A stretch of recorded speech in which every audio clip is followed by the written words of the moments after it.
بسم اللہ الرحمن الرحیم۔ السلام علیکم ورحمۃ اللہ وبرکاتہ۔ پچھلے دنوں مینار پاکستان میں ایک واقعہ رونما ہوا، یقیناً آپ اس سے بخوبی آگاہ ہوں گے، اور وہ واقعہ اتنا سنجیدہ سمجھا گیا کہ نچلی قیادت سے لے کر اوپر وزیر اعظم تک ہر ایک نے اپنے انداز میں نوٹس بھی لیا، اور وہ واقعہ اخبارات کی زینت بنا، ہر چینل پر اس کی رونمائی ہوئی، اور مختلف سوشل میڈیا پلیٹ فارم سے بھی اس واقعے کے بارے میں لوگوں نے مختلف طریقے سے آپ کو آگاہی بھی دی۔ یہ واقعہ حقیقت حال میں یہ تھا کہ ایک ٹک ٹاکر خاتون اپنے گھر میں بیٹھ کر 14 اگست سے پہلے پیغام جاری کرتی ہے کہ وہ مینار پاکستان 14 اگست کو مینار پاکستان آ رہی ہے، اور جتنے فالورز تھے جنہوں نے سنا تو وہ مینار پاکستان پہلے ہی پہنچ جاتے ہیں۔ یہ اپنے دوست کے ساتھ 14 اگست کو مینار پاکستان داخل ہوتی ہے۔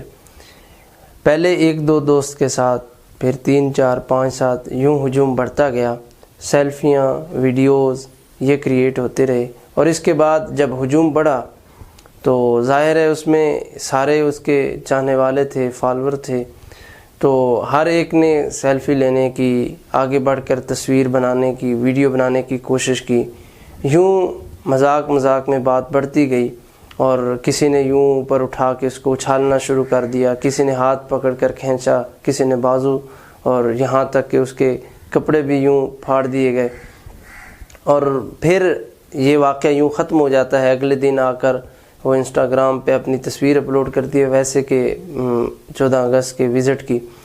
2 دن گزر گئے، 3 دن گزر گئے، یوں وہ 18 اگست کو جا کر 4 دنوں بعد وہ 18 اگست کو اپنے ایک ویڈیو پیغام جاری کرتی ہے، اور وہ جس میں اس کے ساتھ لڑکے مذاق کر رہے تھے، اور وہ سارے اس کے فالورز تھے، کہ میرے ساتھ زیادتی ہوئی، ظلم ہوا، اور اس نے 400 لوگوں پر مقدمہ بھی درج کرا دیا۔ اب حقیقت حال، اور میں اس پہ آپ کو ایک مثال دینا چاہوں گا کہ اس کی مثال ایک ایسی ہے کہ ایک شخص نے ایک خوشبو دریافت کی، اور وہ خوشبو انتہائی کمال درجے کی تاثیر رکھنے والی خوشبو تھی۔ جو سونگھتا وہ اس شخص کا گرویدہ ہو کر رہ جاتا، اور وہ شخص اس سے متاثر ہوئے بغیر نہیں رہ سکتا۔ یہ کسی مقدمے میں تھا شخص، اور اس شخص پہ جو ہے نا پھانسی کا آرڈر آ گیا۔ یہ عدالت میں جاتا ہے، اور خوشبو اس کے پاس ہوتی ہے جو اس نے بڑی محنت کے بعد تلاش کی تھی، دریافت کی تھی۔ اب یہ خوشبو جا کر کمرہ عدالت میں چھڑک دیتا ہے، اور کچھ اپنے تن پہ مل لیتا ہے۔ جو ہی یہ خوشبو پھیلتی ہے ہوا کی مانند، تو ہر ایک شخص کے لیے یہ قابل رحم ہو جاتا ہے، ہر شخص اس پہ ترس کھا رہا ہوتا ہے، اور اس خوشبو کی تاثیر کی وجہ سے لوگ یہ کہتے ہیں کہ اسے معاف کر دیا جائے، اسے پھانسی نہ دی جائے۔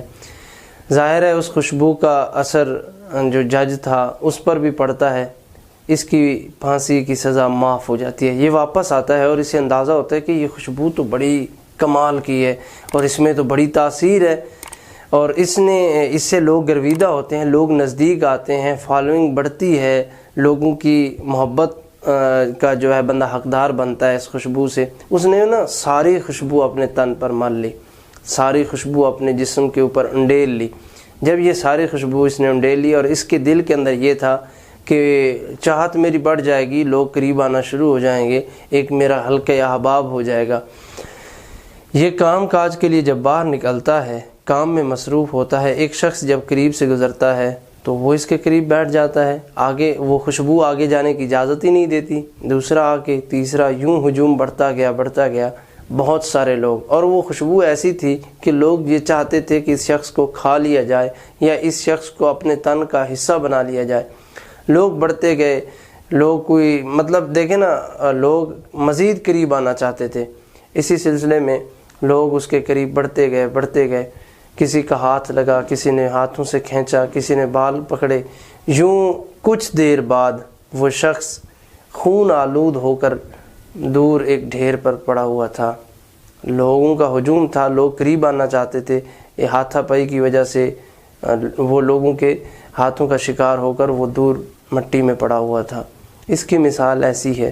یہ اس کا ارادہ یہ تھا، پیغام دینے کا مقصد یہ تھا کہ جو فالوئنگ ہے اس کو مزید بڑھایا جائے، جو شہرت ہے اس میں مزید اضافہ کیا جائے۔ اس کا یہ حل تھا کہ پیغام دے کر لوگوں کو اکٹھا کیا گیا۔ ظاہر ہے جو فالوور اتنے مہینوں سے دیکھ رہے تھے ٹک ٹاک پہ، اب جب انہوں نے فیس ٹو فیس دیکھا تو وہ مزید قریب آنا چاہے، اور یہ بھی خوش تھی اس مسئلے میں، لیکن جو ہجوم بڑھا، اس نے جانے کا ارادہ کیا، تو اب لوگوں نے کہا کہ ایسا نہیں، ہم ایسے نہیں جانے دیں گے، ہم کبھی بھی آپ کو اس طرح سے خالی ہاتھ، تو ہماری چاہت ہے، ہم نے آپ کے لیے انتظار کیا، اب آپ بھی چند لمحوں کے لیے یہاں رکیں۔ جنہوں نے ظلم زیادتی کی، جس نے بھی کوئی ایسا غلط کام کیا ہے، یعنی کپڑے پھاڑے ہیں یا کوئی بھی نازیبہ حرکت کی ہے، اس پر جو ہے مقدمہ چلایا جائے۔ لیکن جو آگے اتنا اچھالا گیا اس مسئلے کو کہ پاکستان کی ٹی وی چینلز، اخبارات اور حتیٰ کہ باہر کا میڈیا بھی یہی پیغام دے رہا ہے کہ ملک پاکستان کے اندر مردانگی نام کی یا مرد نام کی کوئی چیز نہیں ہے۔ اور پھر ہمارے کئی اینکرز نے بھی یہی کہا ہے کہ پاکستان میں بیٹی رکھنا، پاکستان میں بیٹی ہونا یہ شرم کا سبب ہے۔ یار اس میں مرد کا ٹھیک ہے، جہاں تک انہوں نے غلطی کی ہے ان کا بھی قصور ہے، اور پھر ہماری تعلیمات کیا ہیں، ہماری تہذیب کیا کہتی ہے، ہمارا اسلام کیا کہتا ہے کہ عورت تو بغیر محرم کے حج کے سفر کو نہیں جا سکتی، اور پھر مینار پاکستان کون سی ایسی مقدس جگہ تھی یا کون سا ایسا فریضہ تھا جو اس نے ادا کرنا اتنا مجبوری تھا کہ وہ اپنے دوست کے ساتھ چلی گئی۔ عورت کے باہر نکلنے میں اس کا محرم ساتھ ہو تو غیر مرد کی ہمت نہیں کہ وہ ہاتھ اٹھائے یا اس عورت کی طرف میلی آنکھ دیکھے۔